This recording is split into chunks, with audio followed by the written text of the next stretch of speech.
الله أكبر الله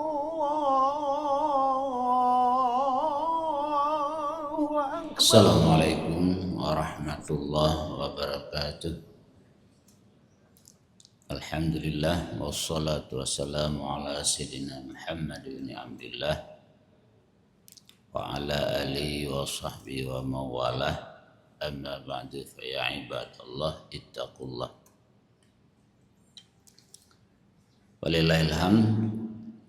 Hari ini kita kembali berjumpa di dalam majelis yang mulia, yaitu majelis ta'lim pengajian subuh kita di Masjid Raya yang kita cintai ini. Sekalipun kondisi subuh ini bahkan dari tadi malam Banda Aceh diguyur hujan yang sangat deras, tetapi hujan ini tidak menjadi penghalang bagi kita untuk hadir salat berjamaah di Masjid Raya ya, sebagaimana biasa yang kita lakukan. Baiklah pada jamaah salat subuh yang mulia dan juga para pendengar Radio Baitur Rahman dan RRI di mana saja berada, kembali kita melanjutkan pelajaran yang lalu. Hari ini tema kita dalam kitab Ihal Walad yaitu Isyraqatur Ruhi wa Zulmatil Maddah. Ialah kita membaca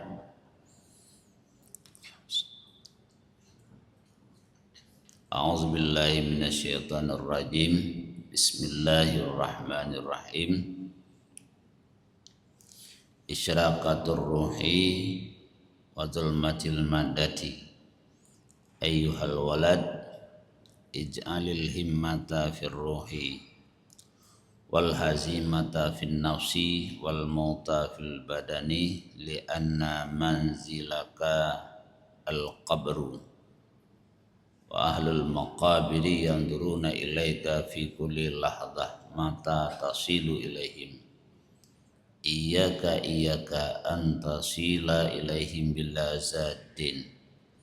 Qala Abu Bakar As-Siddiq radhiyallahu anhu ta'ala anhu, hazil ajsadu qafsut tuyuri wasjibalud dawabi fatafakkar fi nafsika min ayyihima anta in kunta minatiril uluwi fahina tasma'u tinin tab tinina tiblin irji'i ila rabbiki. Jadi pada hari ini temanya kita Isyraqatur Ruh, yaitu bercahayanya ruh dan gelapnya materi. Bercahayanya roh, artinya roh kita itu perlu cahaya agar dia hidup. Dan bagaimana nanti kita segala material benda itu akan hilang. Karena pada hakikatnya yang perlu kita perbaiki adalah ruh, batin kita, jiwa kita. Ini yang urgen, yang kita dahulukan, dan itu kebalikan daripada kenyataan yang kita hadapi pada hari ini. Sebagaimana pelajaran-pelajaran sebelumnya, pada hari ini kita betapa sibuknya dalam memperbaiki kebendaan itu, maddah itu. Kita memperbaiki rambut kita memperbaiki mata kita. Ini mohon maaf kalau para ibu-ibu dia itu kadang ada budget khusus. Ada ya budget anggaran khusus 1 bulan berapa kali masuk salon. Seperti juga mobil kita, 1 bulan berapa kali masuk dorsmir atau masuk salon. Nah, kita sibuk memperbaiki material yang ada pada kita. Kita lupa memperbaiki jiwa, roh kita. Ini kebalikan daripada perintah Allah, dan itu nyata. Jangankan orang lain, bahkan kita sendiri demikian. Padahal sebenarnya pelajaran ini dalam lagu Indonesia Raya itu sudah ada. Kalau kita mau menelaah, berpikir, W.R. Supratman yang mengarang lagu Indonesia Raya. Beliau menyampaikan kepada kita, bangunlah jiwanya. Baru kemudian bangunlah badannya. Ini yang pertama kita bangunkan adalah jiwa kita, bukan raga. Raga itu material.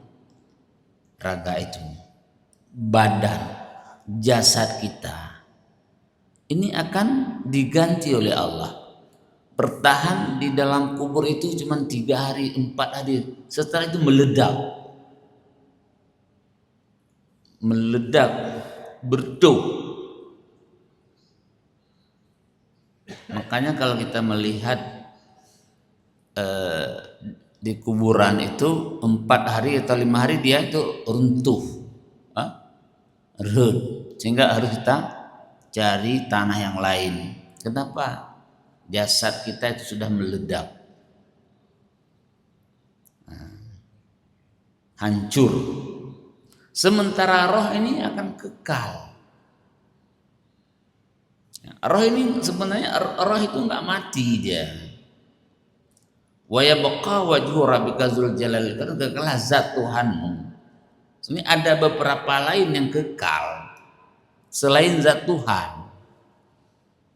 Cuman kalau ada pertanyaan, jadi yang kekal itu bukan hanya Tuhan, bukan. Ada beberapa hal yang lain. Cuman dia berbeda dengan zat Tuhan itu. Kalau zat Tuhan sudah ada sebelum yang lain ada. Sementara yang lain diciptakan oleh Tuhan. Makanya adanya setelah adanya Tuhan. Ini berbeda dalam tauhid. Jadi kematian itu hanya berpisah antara ruh dengan raga, dicabut oleh malaikat Israel. Itu tugasnya malaikat Israel, mengeluarkan sifat hayah, memasukkan sifat al-maut. Keluar masuk dia. Ini pekerjaannya malaikat Israel, tetapi dia pakai alat itu, pakai alat. Makanya waktu ditawarkan, ini cerita, hai malaikat Israel, kamu punya tugas mematikan manusia. Dia minta maaf kepada Allah, nggak sanggup saya ya Allah, nggak sanggup. Ini mohon maaf, ini cerita ini saya langsung mendengar dari Abu Takrum, Allahumma ghfirlahu warhamhu. Entah di mana beliau baca. Yang jelas pada hari itu kami kemarin mau jumpa dengan beliau, pas beliau sedang mengajar di Masjid Ulegli, kami ke sana mendengar pengajian beliau. Mungkin sudah 10 tahun yang lalu nih. Tapi masih teringat, terekam. Kata beliau, kami nggak tahu, tapi tafsir pada hari itu dia mengajar. Tafsir apa? Itu cerita di surah beliau, di saat Allah memanggil malaikat Israel, memberikan mandat SK kepada malaikat Israel. Di saat memberikan SK, Allah menjelaskan apa tugas isi SK tersebut. Jadi malaikat Israel minta maaf, nggak sanggup saya Allah, nggak sanggup. Nggak apa, saya berikan alat kepada kamu. Berikan alat, mesin, bahasa sekarang. Nah, kamu mengeluarkan sifat hayat, memasukkan al-mautu, sifat mati. Karena mati dan hidup itu adalah khalqun min khalqillah juga. Makhluk Allah. Allah ciptakan haya, Allah ciptakan al-maut. Makanya sifatnya Allah itu iya, imata, menghidupkan dan mematikan. Ini dalam kajian tauhid nanti. Itu. Nah, itu berpisah. Kematian itu hanya sebentar. Paling 3 jam lamanya mati atau 4 jam. Semenjak kita keluar roh, itu kita ditajihis, dimandikan, dikafankan, disalkan, dikuburkan. Sampai alam barzah, ada riwayat 7 langkah pengantar kita pulang ke rumah, langsung datang malaikat Munkar dan Nakir. Dan roh itu dibawa lagi ke jasad kita. Ini jasadnya berganti dia. Makanya dalam ayat Allah, kullama nadijat juluduhum baddalnahum juludan ghairah liyazuqul azab. Ini berbicara tentang madah, material. Manakala terkelupaslah kulit mereka itu karena panasnya api neraka, maka kami ganti kulit mereka itu dengan kulit yang lain, diganti oleh Allah. Kenapa diganti? Liyazuqul azab. Liyazuqul azab kalau bahasa Aceh ngajrai. Nah, mengajrai supaya dia merasakan azabku. Dan kita ini cuman kita paling 1,75 panjang. Panjang ini kan jasad kita nih. Itu dia memiliki apa? Enggak. Kita diciptakan sebesar jasad Nabi Adam. Sebesar jasad Nabi Adam kita. Kalau sebesar ini ngenatap neraka kabeh dia. Nah, ngenatap neraka kabeh. Kalau kita sebesar-besar ini nanti dia memiliki apa? Dekat aja bukan dengan api neraka, asapnya saja udah habis. Jadi nggak terasa azabnya nanti. Kalau kata orang aja nggak, hanya mau kata, nah jaga ya, mau kata, nah. Jadi tidak terasa azabnya. Allah kalau di yaumil kiamah nggak lagi kasih sayang dengan rahim, rahmanud dunia wal akhirah. Ini dalam Bismillahirrahmanirrahim. Ar-Rahmanu ad-dunya wal akhirah, rahman dunia dan akhirat. Tapi kalau rahim akhirat toh, rahim wal akhirah. Di yaumil kiamah nanti, nah kamu ibadah surga, enggak ibadah neraka. Sudah tegas. Allah di yaumil kiamah nanti tegas, enggak sama lagi di dunia. Kalau di dunia kalian mau agama apa? Mau taat kepada Tuhan atau maksud kepada Tuhan, tetap Allah berikan rahmat, berikan rezeki. Sekalipun dia itu kafir, Amerika toh dia, Amerika, Yahudi, Trump lagi ya, Donald Trump, tetap diberikan rezeki juga di dunia. Mau salat enggak salat, karena Ar-Rahman. Ziyadatul harfi itu ziyadatul makna. Banyak huruf. Rahmanun 5 huruf, Rahim 4 huruf. Ziyadah huruf menunjuki pada ziyadah makna. Maka kasih sayang Allah di dunia itu berlimpah kepada mukmin dan kepada kafir. Kasih sayang di akhirat enggak. Sudah pilih kasih Allah. Jadi makanya kita sebesar Nabi Adam nanti. Berapa besarnya Nabi Adam? 30 meter tinggi Nabi Adam. Lebih kurang 30 meter, 60 hasta. 30 meter. Kalau orang 30 meter. Berapa besar badannya? Sampai 5 meter? Itulah kira-kira. Jadi kalau nanti terkena api neraka, terkelupas kulit kita, raga ini dia terkelupas, hancur. Baddalnahum juludan ghairah. kami ganti kulit mereka itu dengan kulit yang lain. Nauzubillah summa nauzubillah. Ini makanya raga ini, jasad ini, madah ini, material ini sudah kita sampaikan beberapa pertemuan yang lalu.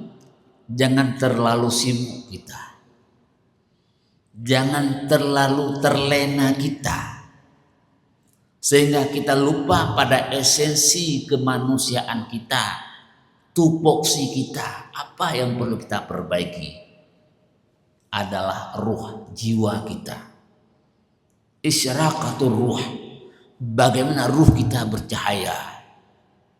Apalagi amal ibadah kita itu tolok ukurnya dilihat oleh Allah bukan lahirnya kita, dari batin kita. Sudah pernah kita sampaikan, al-a'malud dahiratu la takunu salihatan maqbulatan illa biwasitati a'malil qalbi. Amal yang zahir. Mana amal yang zahir? Salat kita, tadi barusan kita salat. Haji kita, umrah kita, puasa kita, zakat kita, sedekah kita, i'tikaf kita, semuanya amal ibadah yang lain itu tidak dicatat sebagai amal yang saleh, tidak dicatat sebagai amal yang saleh kecuali biwasitati a'malil qalbi, kecuali dengan perantaraan amal hati. Hati kita bagaimana? Makanya nanti dalam konteks tasawuf itu ada al-qalbu, ar-ruhu, an-nafsu. Nah, ada beberapa lagi, 2 lagi 5. Dia itu maknanya kadang-kadang berbeda, tapi kadang-kadang sama. Al-aqlu, akal. Satu lagi. Ini mana? Akal, roh, nafsu, hati, al-qalbu lah bahasa kita. Ada satu lagi, udah lupa. Ini, apakah dia satu atau berbeda-beda? Ini perlu kajian kan? Kajian. Ini kalau kita pegang. Makanya kan kemarin juga kita sampaikan, siapa diri kita sebenarnya? Yang kita, ini tangan kita, mata kita, kepala kita, rambut kita, kaki kita, hati kita. Kitanya yang mana? Kitanya yang mana? Sehingga kalau kita tidak mengenal kita tidak mengenal kita, lalu bagaimana kita mengenal yang lainnya? Nah, kalau kita belum mengenal kita, karena yang paling dekat dengan kita adalah kita dan Allah. Lalu kita tidak mengenal siapa diri kita. Tentu Allah tidak kita kenal, istri kita tidak kita kenal, anak kita tidak kita kenal, orang lain lebih lagi kita tidak kenal. Makanya nanti kita sering salah, dan ini sungguh-sungguh sangat salah. Kita banyak menyalahkan orang lain, sementara kita lupa pada kesalahan kita sendiri. Tapi yang salah, selalu kita orang yang salah. Si fulan salah, si fulan salah, si fulan salah. Kita kapan salah? Apakah kita sudah benar? Ini konsekuensi orang yang belum mengenal siapa kita. Dalam tauhid itu man arifa nafsah faqad arifa rabbah. Siapa yang mengenal dirinya, maka dia akan mengenal Tuhannya. Ini syarat dan masyrut ini. Ya lazim malzum. Ada satu ketetapan, keterikatan. Orang yang mengenal dirinya, maka dia akan mengenal Tuhannya. Kalau dia tidak mengenal dirinya, maka dia tidak mengenal Tuhannya. Tambah lagi, kalau dia belum mengenal Tuhannya, lalu siapa dia itu? Ini. Makanya tema kita pada hari ini, bercahayanya roh dan gelapnya material. Materi ini harus kita gelapkan. Artinya kita jangan terlena dengan materi yang ada pada kita. Dah. Ayyuhal walad, wahai anakku, ij'alil himmata firruh. Jadikanlah semangat untuk menghidupkan roh. Nah, artinya tujuan kita bukan pada yang ada pada kita, bukan pada yang nampak pada kita, tetapi ada di balik sesuatu yang nampak itu ada yang tersembunyi, dan itulah maqasidnya kita, tujuan kita. Bagaimana kita menjadikan roh itu sebagai tujuan yang asli kita. Bangunlah jiwanya. Kalau kata W.S. Pragman, jiwa ini yang kita bangun. Nah, jiwa ini yang kita bangun. Kita membangun jasad. Tadi mungkin jam 4, jam 4 kita bangunkan jasad kita. Kita bawa jasad kita dari kamar tidur ke kamar mandi. Kalau pada saat itu roh kita belum bangun, jiwa kita belum terjaga, tidak mungkin kita sampai ke Masjid Raya Baitur Rahman.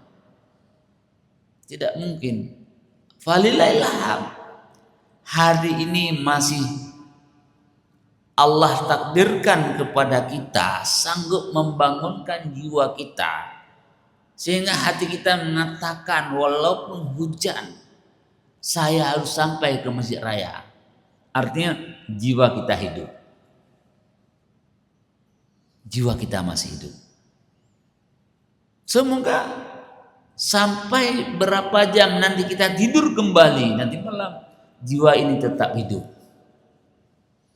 Bentuk tadi daduk bagai kopi, kahana leudip jiwa kita yang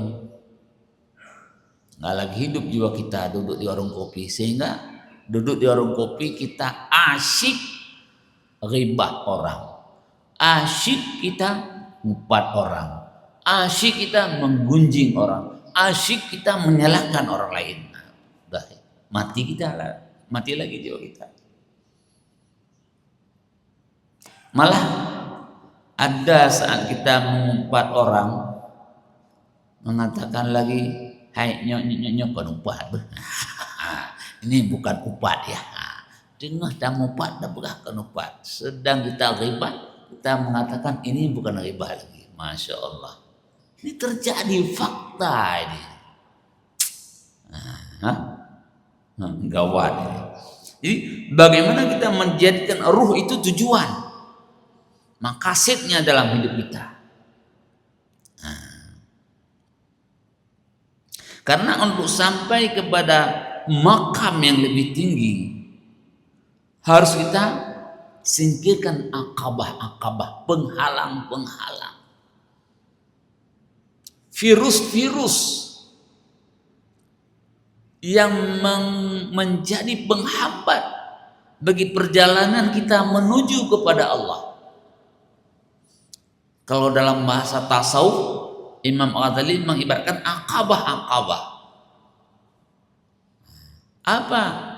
Misalnya pandangan kita hanya kepada material tadi, hanya kepada jasad. Kita lihat, sebagaimana kita sampaikan tadi, dalam 1 bulan 1 hari berapa jam kita memperbaiki jasad, mandi kita. Kalau kita pakai minyak rambut, pakai emodi, pakai wangi-wangian, rias muka, dandan kita berapa jam?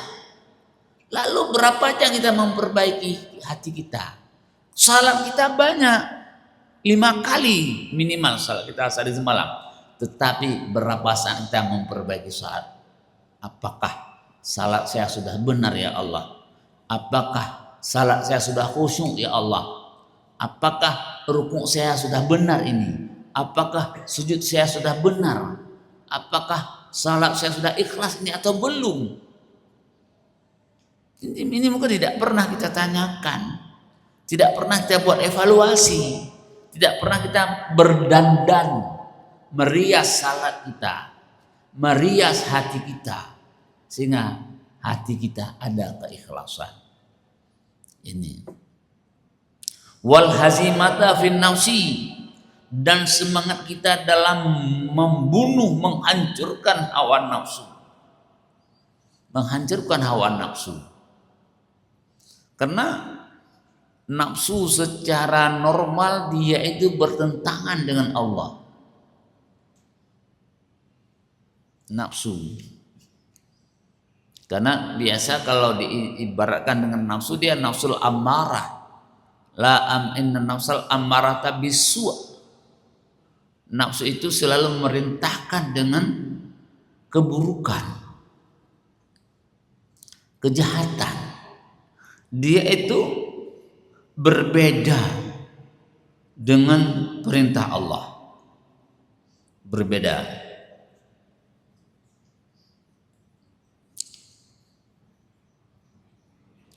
Berbeda dengan perintah Allah. Mukhalafah. Quwwatun syahwiyatun tata'allaku bil badani. Nah, kekuatan syahwat yang selalu berkaitan dengan badan. Misalnya lapar. Dia berkaitan dengan yang lahir. Makanya salah satu untuk menghidupkan nafsu, menguatkan nafsu syahwat itu adalah kenyang. Kenyang. Kenapa Allah memerintahkan kita puasa?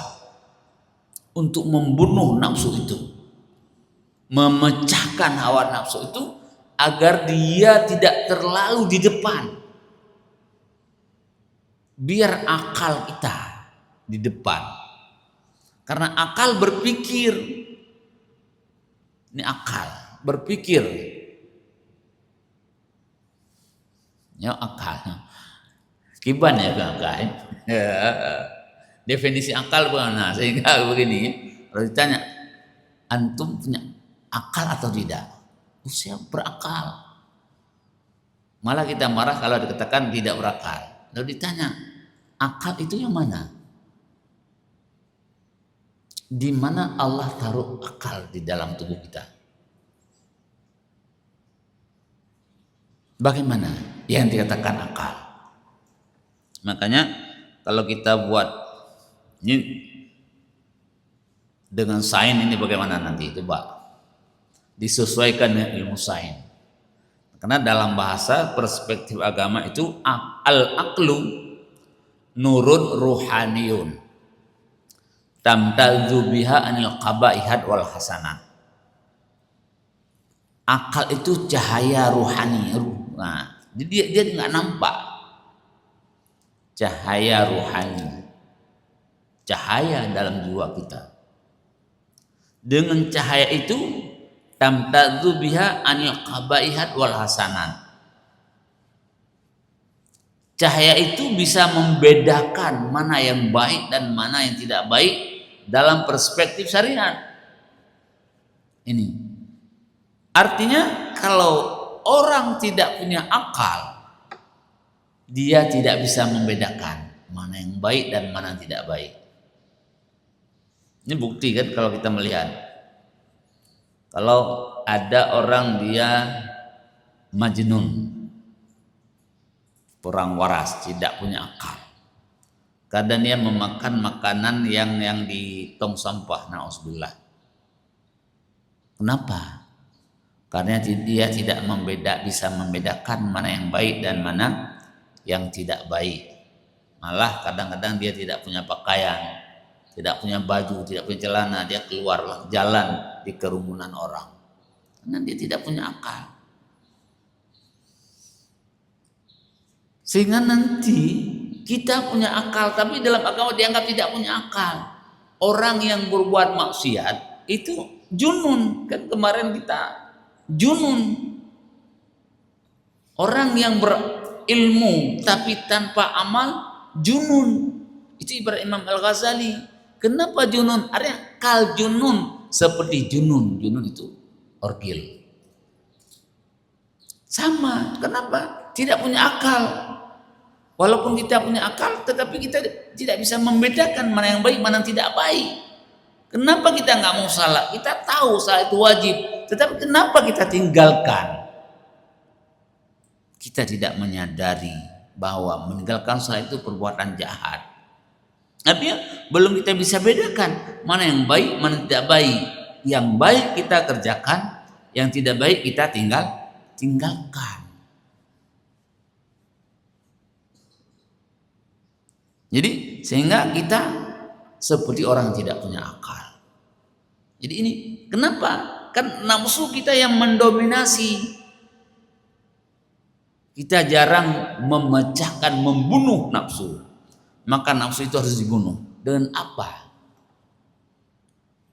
Jadi suatu saat Rasulullah bersama sahabat pulang dari perang Badar. Pulang dari perang Badar Kubra. Sahabat dialog dengan Rasulullah. Ya Rasulullah, nampaknya kita ini nggak ada perang yang lebih dahsyat. Ada lagi perang lebih dahsyat. Ini luar biasa perang ini. Banyak korban Muslim dan kafir. Nggak ada lagi ya Rasulullah perang yang lebih dahsyat. Rasulullah tersenyum. Tidak sahabatku, masih ada perang yang lebih dahsyat lagi. Terkejut para sahabat. Perang apa lagi Rasulullah yang lebih dahsyat dari perang Badar, perang Uhud? Rasulullah dengan tersenyum menjawab, jihadun nafsi. Jihadun nafsi, perang melawan hawa nafsu. Ini yang luar biasa, sangat berat. Kenapa? Kalau perang fisik kita, perang antara Iran dengan Amerika, perang antara yang lain, itu musuh itu terdeteksi, nampak musuhnya. Tetapi kalau kita melawan hawa nafsu, yang mana musuhnya, nampak atau tidak?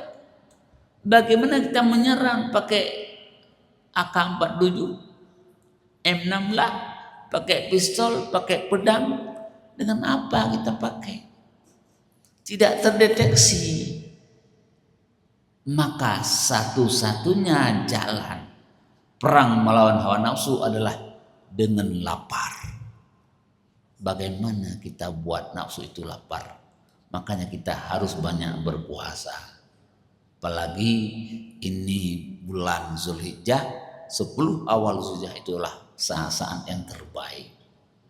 Maka para jamaah semuanya, baik yang ada di Masjid Raya maupun pendengar radio RRI dan Baitur Rahman di sana, di mana saja berada, ini dulu pada hari ini. Nanti Rabu depan kita lanjutkan.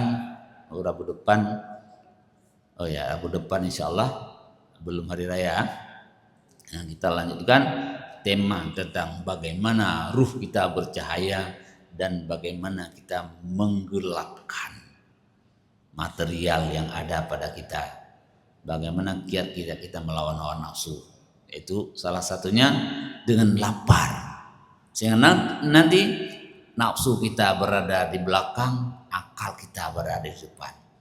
Ini akan menjadikan kita bahagia. Kita usir, kita hilangkan akabah-akabah, penghambat jalan kita menuju Allah.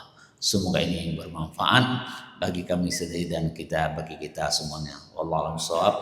Wa ilaihil marji' wal ma'ab. Assalamualaikum warahmatullahi wabarakatuh. اللهم انصرهم على أعدائهم، اللهم انصرهم نصرا عزيزا. اللهم أعز الإسلام والمسلمين وأهلك الكفرة والمشركين، ودمر أعداءك أعداء الدين، واجمع كلمة المسلمين على الحق يا رب العالمين. ربنا آتنا في الدنيا حسنة وفي الآخرة حسنة وقنا عذاب النار.